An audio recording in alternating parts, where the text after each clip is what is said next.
ದೆಹಲಿಯ ಜಂತರ್ ಮಂತರ್ನಲ್ಲಿ ನಡೆಯುತ್ತಿರುವ ಪ್ರತಿಭಟನೆ ಕೇವಲ ಒಂದು ಪ್ರತಿಭಟನೆಯಾಗಿ ಉಳಿದಿಲ್ಲ, ಹಲವು ಇತಿಹಾಸಗಳನ್ನ ಬರೆದಿಟ್ಟುಕೊಳ್ಳುವಂತೆ ಮಾಡ್ತಾ ಇದೆ.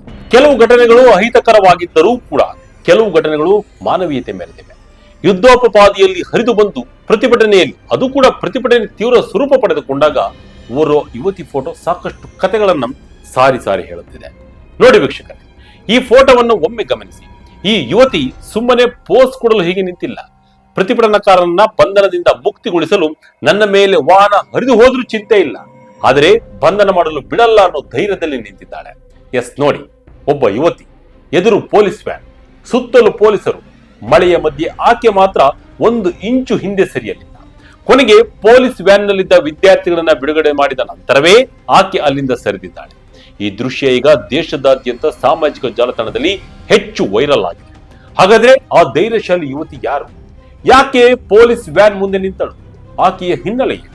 ಈ ವಿಡಿಯೋದಲ್ಲಿ ಸಂಪೂರ್ಣ ತಿಳಿದುಕೊಳ್ಳೋಣ. ಎಲ್ಲೂ ಸ್ಕಿಪ್ ಮಾಡದೆ ಈ ವಿಡಿಯೋ ನೋಡಿ. ಯಾರು ಈ ರಿಯಾ ಅಹೀರ್? ಹಿನ್ನೆಲೆ ಏನು? ಪೊಲೀಸ್ ಬಸ್ಗೆ ಅಡ್ಡಲಾಗಿ ನಿಂತ ಧೈರ್ಯವಂತೆ.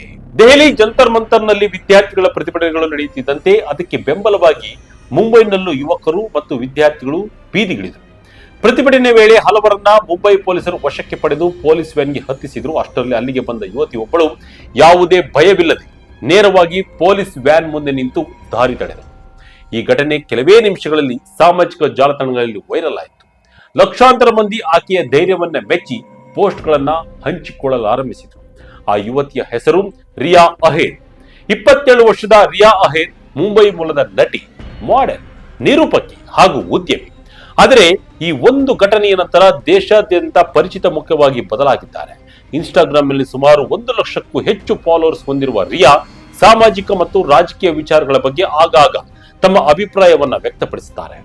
ಮನರಂಜನಾ ಕ್ಷೇತ್ರದಲ್ಲೂ ರಿಯಾ ಗುರುತಿಸಿಕೊಂಡಿದ್ದಾರೆ. ಹಲವು ಫ್ಯಾಷನ್ ಶೋಗಳಲ್ಲಿ ಭಾಗವಹಿಸಿರುವ ಅವರು ಕೆಲವು ಮ್ಯೂಸಿಕ್ ವಿಡಿಯೋಗಳಲ್ಲಿ ಅಭಿನಯಿಸಿದ್ದಾರೆ. 2025ರಲ್ಲಿ ಬಿಡುಗಡೆಯಾದ ದಿಲ್ಬರ್ ಹಾಡಿನಲ್ಲಿ ಕಾಣಿಸಿಕೊಂಡಿದ್ರು. ಅಲ್ಲದೆ ಕ್ರೈಮ್ ಅಂಡ್ ಜಸ್ಟಿಸ್ ಎಂಬ ಸಾಮಾಜಿಕ ಕಿರುಚಿತ್ರದಲ್ಲೂ ನಟಿಸಿದ್ದಾರೆ. ಇವರ ಜೊತೆಗೆ ರಿಯಾಸತ್ ಎಂಬ ಕೈಮಗ್ಗ ಹಾಗೂ ಹಸ್ತಕಲಾ ಉಡುಪುಗಳ ಬ್ರ್ಯಾಂಡ್ ಅನ್ನ ಅವರು ಆರಂಭಿಸಿ ಸ್ಥಳೀಯ ಕಲಾವಿದರ ಉತ್ಪನ್ನಗಳನ್ನ ಜನರಿಗೆ ತಲುಪಿಸುವ ಕೆಲಸ ಮಾಡ್ತಿದ್ದಾರೆ. ಇದಿಷ್ಟು ರಿಯಾ ಅವರ ಹಿನ್ನೆಲೆ. ಆದರೆ ಇದೀಗ ಮುಖ್ಯ ವಿಷಯಕ್ಕೆ ಬರೋಣ. ಪೊಲೀಸರ ಎಚ್ಚರಿಕೆಗೆ ಎದೆಗುಂದದೆ ನಿಂತ ರಿಯಾ. ಬಿಡುಗಡೆ ಬಳಿಕ ದಾರಿ ಬಿಟ್ಟ ರಿಯಾ ಅಹೀರ್. ಎಸ್ ವೀಕ್ಷಕರೇ, ಆದರೆ ಇಂದು ದೇಶ ಮಾತನಾಡುತ್ತಿರುವುದು ಅವರ ಸಿನಿಮಾ ಅಥವಾ ಮಾಡೆಲಿಂಗ್ ಬಗ್ಗೆ ಅಲ್ಲ, ಅವರು ರಸ್ತೆ ಮಧ್ಯೆ ಮಾಡಿದ ಆ ಒಂದು ನಿರ್ಧಾರದ ಬಗ್ಗೆ. ಘಟನೆ ನಡೆದ ದಿನ ರಿಯಾ ದಾದರ್ನ ಕೊಯ್ನೂರ್ ಸ್ಕ್ವೇರ್ ನಿಂದ ಶಿವಾಜಿ ಪಾರ್ಕ್ ಕಡೆಗೆ ತೆರಳುತ್ತಿದ್ದರು. ಆಗ ಪೊಲೀಸ್ ವ್ಯಾನ್ ನಲ್ಲಿದ್ದ ವಿದ್ಯಾರ್ಥಿಗಳನ್ನ ಕೂರಿಸಿಕೊಂಡು ಹೋಗುತ್ತಿರುವುದನ್ನು ಅವರು ಗಮನಿಸಿದರು. ಒಂದು ಕ್ಷಣವೂ ಯೋಚಿಸದೆ ನೇರವಾಗಿ ವ್ಯಾನ್ ಮುಂದೆ ಹೋಗಿ ನಿಂತು ಪೊಲೀಸರು ಮತ್ತೆ ಮತ್ತೆ ದಾರಿ ಬಿಡುವಂತೆ ಮನವಿ ಮಾಡಿದರು. ಆದರೆ ರಿಯಾ ಅಲ್ಲಿಂದ ಕದಲಲಿಲ್ಲ. ವಿದ್ಯಾರ್ಥಿಗಳನ್ನ ಬಿಡುಗಡೆ ಮಾಡುವವರೆಗೂ ನಾನು ಇಲ್ಲಿಂದ ಸರಿಯುವುದಿಲ್ಲ ಎಂದು ಸ್ಪಷ್ಟಪಡಿಸಿದರು. ಕೆಲವು ವರದಿಗಳ ಪ್ರಕಾರ ಸುಮಾರು 40 ನಿಮಿಷಗಳ ಕಾಲ ಅವರು ಪೊಲೀಸ್ ವ್ಯಾನ್ ಮುಂದೆ ನಿಂತಿದ್ದರು ಎನ್ನಲಾಗಿದೆ. ಪೊಲೀಸರು ಸ್ವಲ್ಪ ದೂರ ಹೋಗಿ ಅವರನ್ನ ಬಿಡುಗಡೆ ಮಾಡುತ್ತೇವೆ ಎಂದು ಮನವೊಲಿಸಲು ಪ್ರಯತ್ನಿಸಿದರು ಕೂಡ, ಆದರೆ ರಿಯಾ ಒಂದು ಹೆಜ್ಜೆಯನ್ನು ಹಿಂದಿರಲಿಲ್ಲ. ಆದರೆ ರಿಯಾ ಪ್ರಶ್ನೆಯನ್ನು ಕೇಳಿದರು. ಬಿಡುಗಡೆ ಮಾಡುವ ಉದ್ದೇಶವೇ ಇದ್ದರೆ ಈಗಲೇ ಯಾಕೆ ಬಿಡುಗಡೆ ಮಾಡಬಾರದು ಎಂಬುದು ಅವರ ವಾದ ಕೂಡ ಆಗಿತ್ತು. ಕೊನೆಗೆ ವಿದ್ಯಾರ್ಥಿಗಳನ್ನ ಬಿಡುಗಡೆ ಮಾಡಿದ ನಂತರವೇ ಅವರು ವ್ಯಾನ್ಗೆ ದಾರಿ ಮಾಡಿಕೊಟ್ಟರು ಎಂದು ವರದಿಗಳು ತಿಳಿಸಿವೆ. ಘಟನೆ ಬಳಿಕ ರಿಯಾ ಅಹೀರ್ ಹೇಳಿದ್ದೇನು? ಬಾರ್ಡರ್ ಪೊಲೀಸ್ ಹುದ್ದೆಯಲ್ಲಿದ್ದ ರಿಯಾ ತಂದೆ. ರಿಯಾ ಅಹೀರ್ ನಂತರ ಮಾಧ್ಯಮಗಳೊಂದಿಗೆ ಮಾತನಾಡಿ, ಪೊಲೀಸರು ತಮ್ಮ ಕರ್ತವ್ಯವನ್ನ ಜವಾಬ್ದಾರಿಯಿಂದ ನಿರ್ವಹಿಸಲಿಲ್ಲ. ಸರ್ಕಾರ ಅಥವಾ ಅಧಿಕಾರಿಗಳು ತಮ್ಮ ಹೊಣೆಗಾರಿಕೆಯನ್ನ ಸರಿಯಾಗಿ ನಿರ್ವಹಿಸಿದ್ದರೆ ಸಾಮಾನ್ಯ ನಾಗರಿಕರೇ ಮುಂದೆ ಬರಬೇಕು ಎಂದು ಹೇಳಿದ್ದಾರೆ. ಇದೇ ವೇಳೆ ಮತ್ತೊಂದು ಮಹತ್ವದ ವಿಷಯವನ್ನು ಅವರು ಸ್ಪಷ್ಟಪಡಿಸಿದರು. ನಾನು ದಲಿತಳಲ್ಲ, ನಾನು ಒಬಿಸಿ ಸಮುದಾಯಕ್ಕೂ ಸೇರಿಲ್ಲ, ನನ್ನ ತಂದೆ ರೈತನೂ ಅಲ್ಲ, ನಾನು ವಿದ್ಯಾರ್ಥಿನಿಯೂ ಅಲ್ಲ. ಆದರೆ ವಿದ್ಯಾರ್ಥಿಗಳ ಮೇಲೆ ಅನ್ಯಾಯವಾಗ್ತಿದೆ ಎಂದು ನನಗೆ ಅನಿಸಿತು. ಅನ್ಯಾಯವನ್ನ ವಿರೋಧಿಸಲು ಜಾತಿ, ಧರ್ಮ ಅಥವಾ ಸಮುದಾಯದ ಗುರುತು ಬೇಕಾಗಿಲ್ಲ ಎಂದು ರಿಯಾ ಹೇಳಿದ್ದಾರೆ. ಈ ಮಾತುಗಳನ್ನ ಸಾಮಾಜಿಕ ಜಾಲತಾಣಗಳಲ್ಲಿ ವ್ಯಾಪಕವಾಗಿ ಶೇರ್ ಆಗ್ತಿದ್ದಾವೆ. ರಿಯಾ ಅಹೀರ್ ಅವರ ವೈಯಕ್ತಿಕ ಹಿನ್ನೆಲೆಯೇನು ಅಷ್ಟೇ ಆಸಕ್ತಿದಾಯಕವಾಗಿದೆ. ಅವರ ತಂದೆ ಕೂಡ Indo Tibetan border police ಪಡೆಯಲ್ಲಿದ್ದರು.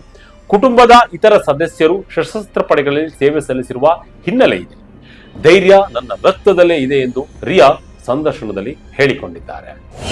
Education ನಲ್ಲಿ ಪ್ರವೀಣಿಯಾಗಿದ್ದ ರಿಯಾ ಅಹೀರ್ ಬಸ್ ಮುಂದೆ ನಿಂತ ಫೋಟೋ ಭಾರಿ ವೈರಲ್. ಅಷ್ಟೇ ಅಲ್ಲ ವೀಕ್ಷಕರೇ, ರಿಯಾ ಅಹೀರ್ಗೆ ಶಿಕ್ಷಣದ ವಿಚಾರದಲ್ಲೂ ಅವರಿಗೆ ವೈಯಕ್ತಿಕ ಅನುಭವ ಇದೆ. ಅವರು ಮನೋವಿಜ್ಞಾನ ವಿದ್ಯಾರ್ಥಿನಿಯಾಗಿದ್ದರೂ ಕೆಲಸದ ಕಾರಣದಿಂದ ಪದವಿ ಪೂರ್ಣಗೊಳಿಸಲು ಸಾಧ್ಯವಾಗಿರಲಿಲ್ಲ.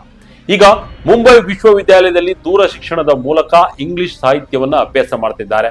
ವಿಶ್ವವಿದ್ಯಾಲಯದ ಆಡಳಿತಾತ್ಮಕ ಸಮಸ್ಯೆಗಳನ್ನ ತಾವು ಅನುಭವಿಸಿದ್ದೇವೆ ಎಂದು ಹೇಳಿರುವ ರಿಯಾ, ಇದು ಕೇವಲ ಒಂದು ಪರೀಕ್ಷೆಯ ವಿಷಯವಲ್ಲ, ಶಿಕ್ಷಣ ವ್ಯವಸ್ಥೆಯ ಹೊಣೆಗಾರಿಕೆಯ ಪ್ರಶ್ನೆ ಎಂದು ಅಭಿಪ್ರಾಯಪಟ್ಟಿದ್ದಾರೆ.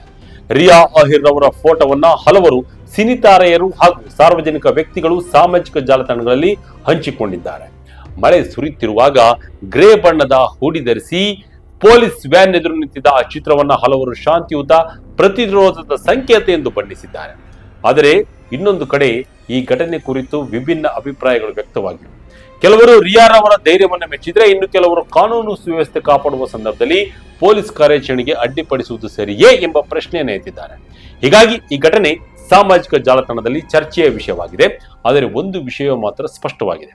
ಕೆಲವೇ ನಿಮಿಷಗಳ ಘಟನೆಯೊಂದು ರಿಯಾ ಅಹಿರ್ ಅವರನ್ನ ದೇಶದಾದ್ಯಂತ ಚರ್ಚೆಯ ಕೇಂದ್ರ ಬಿಂದುವನ್ನಾಗಿ ಮಾಡಿದೆ. ನಿನ್ನೆವರೆಗೂ ಮಾಡೆಲ್, ನಟಿ ಮತ್ತು ಉದ್ಯಮಿ ಎಂದು ಪರಿಚಿತರಾಗಿದ್ದ ರಿಯಾ ಇಂದು ಅನೇಕರಿಗೆ ಪ್ರತಿಭಟನೆ, ನಾಗರಿಕ ಧೈರ್ಯ ಮತ್ತು ಸಾಮಾಜಿಕ ಹೊಣೆಗಾರಿಕೆಯ ಸಂಕೇತವಾಗಿ ಕಾಣತೊಡಗಿದ್ದಾರೆ. ಸಮಸ್ಯೆಯ ಬಗ್ಗೆ ಸಿಡಿದ ಯುವತಿ ಎಂಬ ಹೆಗ್ಗಳಿಕೆ. ಜಂತರ್ ಮಂತರ್ ಮತ್ತು ಮುಂಬೈ ಪ್ರತಿಭಟನೆಯ ನಂತರ ರಿಯಾ ಅಹಿರ್ ಅವರ ಹೆಸರು ದೇಶದಾದ್ಯಂತ ಚರ್ಚೆಗೆ ಗ್ರಾಸವಾಯಿತು. ಪೊಲೀಸ್ ವ್ಯಾನ್ ಮುಂದೆ ನಿಂತು ಎದೆಗುಂದದೆ ನಿಂತಿದ್ದ ಅವರ ಚಿತ್ರಗಳು ಮತ್ತು ವಿಡಿಯೋ ಸಾಮಾಜಿಕ ಜಾಲತಾಣದಲ್ಲಿ ಕೋಟ್ಯಾಂತರ ಬಾರಿ ವೀಕ್ಷಿಸಲ್ಪಟ್ಟಿದ್ದು, ಸಾವಿರಾರು ಮಂದಿ ಅದನ್ನು ನಾಗರಿಕ ಧೈರ್ಯದ ಸಂಕೇತ ಎಂದು ಹಂಚಿಕೊಂಡಿದ್ದಾರೆ.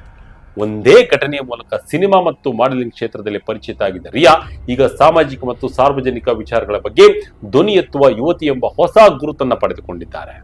ಅದೇ ವೇಳೆ ಅವರ ಕ್ರಮವನ್ನು ಬೆಂಬಲಿಸುವವರು ಹಾಗೂ ಟೀಕಿಸುವವರ ನಡುವೆ ಸಾಮಾಜಿಕ ಜಾಲತಾಣಗಳಲ್ಲಿ ತೀವ್ರ ಚರ್ಚೆಯೂ ಆರಂಭವಾಗಿದ್ದು, ಈ ಘಟನೆ ದೇಶದಾದ್ಯಂತ ನಾಗರಿಕ ಹಕ್ಕುಗಳ ಪ್ರತಿಭಟನೆ ಮತ್ತು ಪೊಲೀಸ್ ಕ್ರಮದ ಕುರಿತು ಹೊಸ ಸಂವಾದಕ್ಕೆ ಕಾರಣವಾಗಿದ್ದದ್ದು ಸುಳ್ಳಲ್ಲ. ಒಟ್ಟಾರೆಯಾಗಿ ಒಬ್ಬ ಸಾಮಾನ್ಯ ನಾಗರಿಕ ತನ್ನ ಮನಸ್ಸು ಹೇಳಿದಂತೆ ನಡೆದುಕೊಂಡಾಗ ಅದು ಕೆಲವೊಮ್ಮೆ ದೇಶವೇ ಚರ್ಚಿಸುವ ಘಟನೆಯಾಗಿ ಬದಲಾಗುತ್ತದೆ.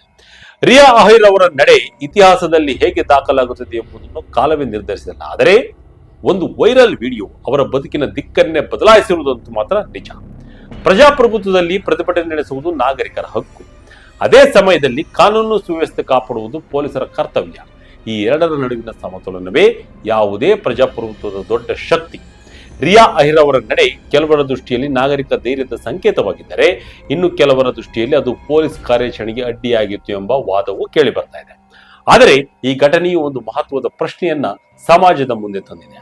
ಅನ್ಯಾಯ ಎಂದು ನಮಗೆ ಅನಿಸಿದಾಗ ನಾವು ಮೌನವಾಗಿರಬೇಕೇ ಅಥವಾ ಕಾನೂನಿನ ವ್ಯಾಪ್ತಿಯೊಳಗೆ ಧ್ವನಿ ಎತ್ತಬೇಕೆ? ಈ ಪ್ರಶ್ನೆಗೆ ಪ್ರತಿಯೊಬ್ಬರು ತಮ್ಮ ಆತ್ಮಸಾಕ್ಷಿಯ ಮುಂದೆ ಉತ್ತರ ಹುಡುಕಬೇಕಾಗಿದೆ. ನಿಮ್ಮ ಅಭಿಪ್ರಾಯವನ್ನ ತಪ್ಪದೆ ಕಮೆಂಟ್ ಮೂಲಕ ತಿಳಿಸಿ. ಇದಾಗಿತ್ತು ಈ ಕ್ಷಣದ ಅಪ್ಡೇಟ್. ಇದೇ ರೀತಿಯ ಅಪ್ಡೇಟ್ಗಳಿಗಾಗಿ Vijaya Kanaka website, YouTube page, Facebook page follow ಮಾಡ್ತಾ ಇರಿ. ಧನ್ಯವಾದಗಳು.